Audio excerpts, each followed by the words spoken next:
This question is daily self-healing. Any basics or additional healing to include when time allows? Usually awareness is oriented outwards toward the relative. And there's something deeply satisfying and deeply nourishing about bringing awareness in to the manifest and subtle levels of being. So just the choice or decision to spend a few minutes in a day to heal oneself, that alone has a very uplifting effect. You know, if I decide to take a few minutes for myself each day, there's a part of me that really appreciates it. So what I found is my favorite time, and I've said this before, is right before sleep, because the most powerful focusing of attention on the healing process is done when awareness is the most subtle. And the awareness is the most subtle when it's in that gap between the states of consciousness, waking, dreaming, and sleeping.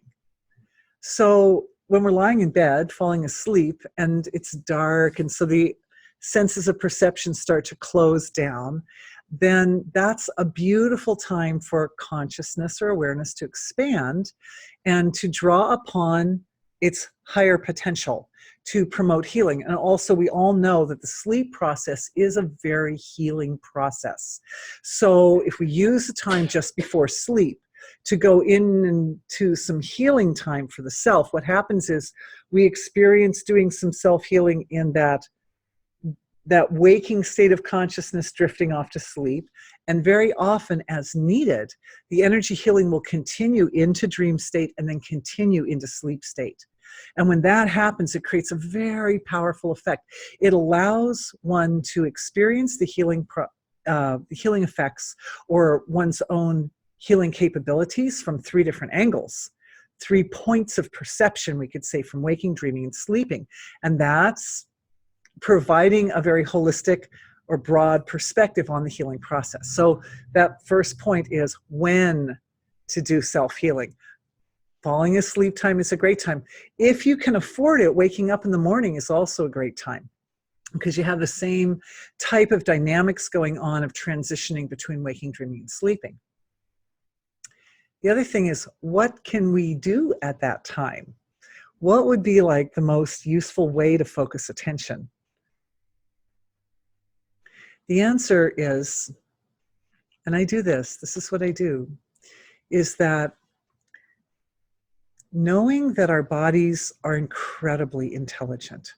Our bodies are really big filtration systems, and the body receives all sorts of information from the universe continuously.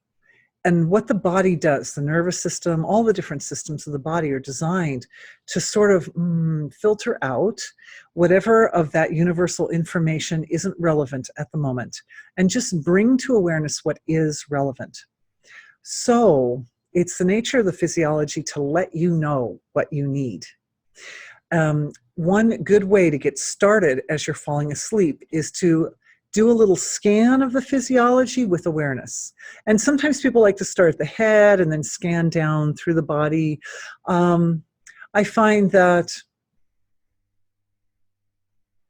I often start in the middle, because the heart is where one's deepest truth is ever revealed. There are no secrets. When awareness goes to the heart, we really know what's really going on with us. So that's a great place to start too, is to just start in the heart area and just say, what am I feeling now? And what do I need? And one of the first things that I noticed when I started doing body scans, and I used to do this back in the day when my children were very young, and when they were really tiny, they seemed to sleep better when they were sleeping very close, but that wasn't necessarily conducive to my best rest. So I often, right, I ended up experiencing hours at night of not sleeping. And so what I found was that awareness at that time, if I was looking through the body and seeing what was happening, one of the first things I noticed was that there are channels of energy that run through the physiology. These are the channels through which awareness or attention moves through the body.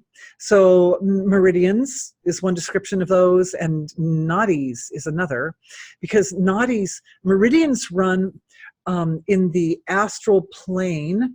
So they're not, meridians have a kind of a span from etheric level of the physiology down through the astral level of the physiology, and they're running through the body there. But nadis tend to, we can think of meridians as running through space, through the space of the body, and we can think of nadis as running more through the density of the body. That nadis run from the surface down to the subtle levels of the physiology. So the nadis let the awareness fathom to deeper, finer, more abstract levels of the physiology, whereas meridians tend to stay at more the middle energy range of the physiology. But meridians also interface nicely with the energy field around the body, which is another area that's interesting to scan. And one of the nice things about using that time just to scan, like that's just one thing you can do, is scan around and just see what's going on. Just like when we were teenagers and the first time we kind of looked in the mirror and went, oh, is that what I look like? You know, it's okay. It is always nourishing. It's always life supporting to put attention. So first is just to get used to the energy flow in the body. And I think what I'd like to do right now is look through the collective and do a little healing for this.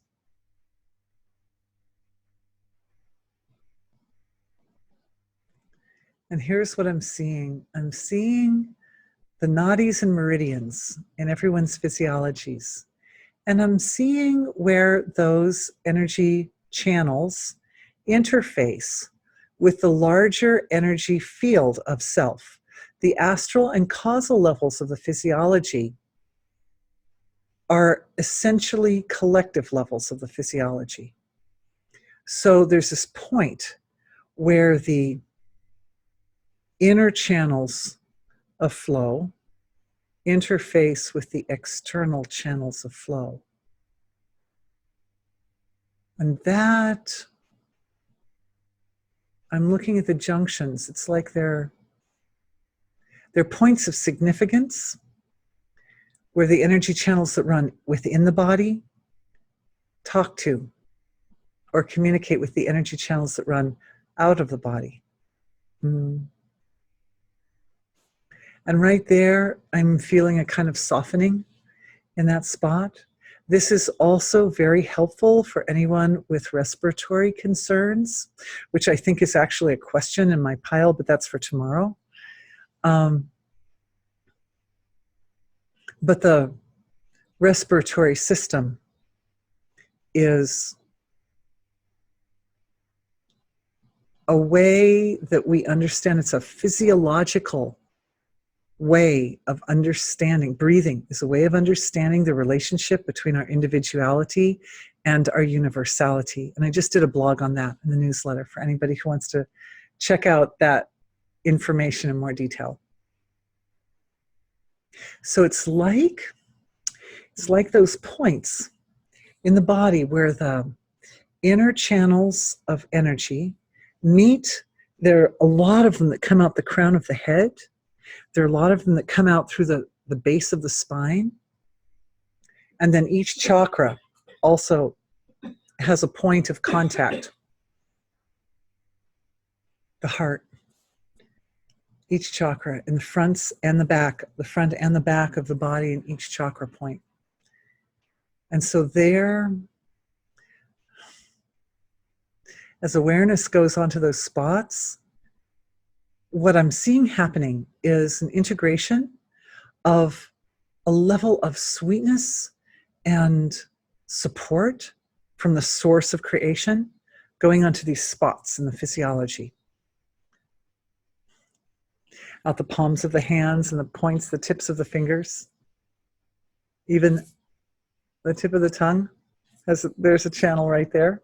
The ears, each of the senses of perception have a point of connection.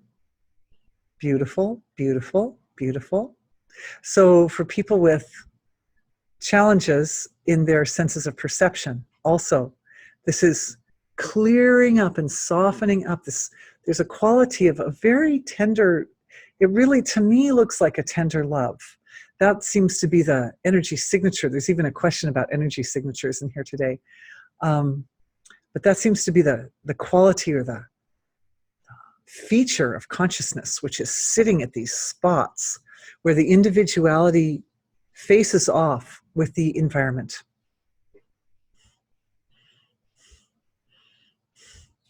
There's a lot happening at this spot right here. And it's opening a channel of understanding. And that's very interesting to me, that this area is getting especially activated, because in the body, the fifth chakra is that point. The energy nature of the fifth chakra is to interface with our world, right? Our hands, they come right out here, right off of our arms, and our hands interface with the world, and our vocal mechanism interfaces with the world. So there also is like a really major spot of connection. And another quality that I'm seeing there is pure truth, pure knowingness. And as the pure knowingness is like establishing, it even looks like it's establishing in a matrix form. Matrices are structures at the astral level of the physiology. Remember, I mentioned that the meridians definitely sit at an astral level, that where the threads of consciousness form together in nice, stable, orderly patterns, like sacred geometrical patterns that promote a condition in the physiology that allows for divine being to sit in that spot. And luckily online you can see a lot of great, very beautiful examples. You can Google image sacred geometry and see all kinds of lovely shapes and forms. Mandalas, different kinds of mandalas. That is a truth matrix. That is a truth matrix. And that truth matrix is connected to meridians that run up to the prefrontal cortex. So I'm seeing this is becoming very active, and now it's coming up into the prefrontal cortex area. And there is some stabilization of discernment, increased discernment. And that quality of discernment is so necessary and so beautiful for all of us to be able to heal ourselves, to be able to stabilize the full potential, our full potential to heal. Because the discernment allows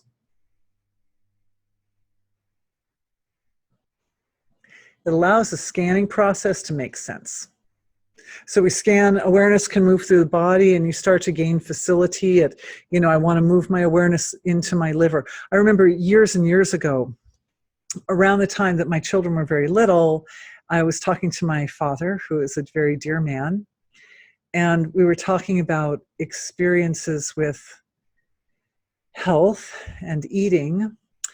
And I remember him saying at the time that, well, all his life, he was aware of food when it was in his mouth, but once he swallowed it, no awareness. I said, you don't feel anything, any kind of experiences in the torso, experiences of pressures or different hot, heat or cold or anything? No, didn't experience anything. And that was at that time I realized that sometimes people don't. We've created some filters. There's some filters or blockages in the ability to really go in and clearly determine what's going on in the body. So the first thing is just getting that facility to move the awareness around and to discern what we are feeling. Because particularly in very important areas for using energy healing to promote expansion of consciousness, it requires sometimes going in like a like a scientist or a surgeon or something, and going into very delicate areas of the brain, or very fine, there are these very, very fine layers of structure, like inside the kidneys and, different parts of the body. And so it's useful to become skillful at focusing attention kind of like a laser, and being able to get in and really feel very specific parts of the physiology. So the discernment interfaces with the ability to move attention around inside the body. And sometimes you can use your hand chakras to help. If you want to feel inside some area, you can get the hand chakra up there going, feeling what's going on in the body, and that it definitely helps to focus attention. And also the tips of the fingers can help too. At one point I was doing a healing on my knee, and I found that it really helped to get my fingertips in there, not touching the flesh directly, but just letting the awareness move through the tips, because they're teeny little chakras in the tips of our fingers, and move through and touch the tissues inside the body, and use it like an X-ray. Discernment in the prefrontal cortex. It's helping. Also, right now I'm seeing, as the discernment's in the prefrontal cortex, it's starting to bounce. There's a little wave, and it's starting to bounce back and forth between the front and the back and the front and the back. And it's like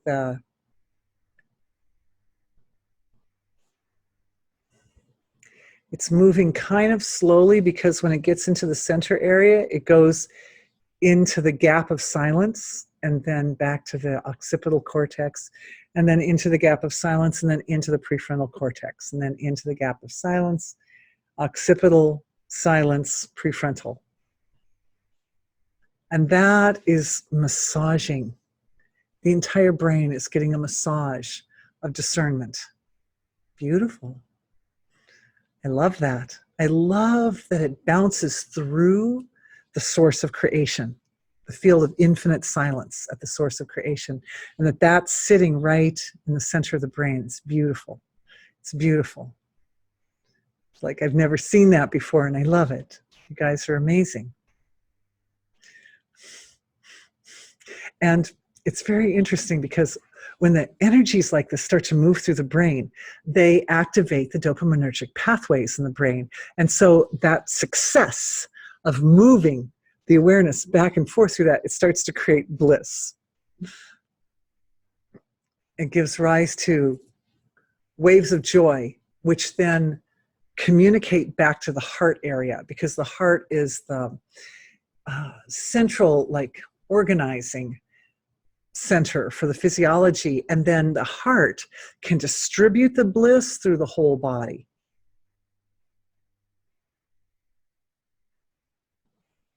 Also endocrine system.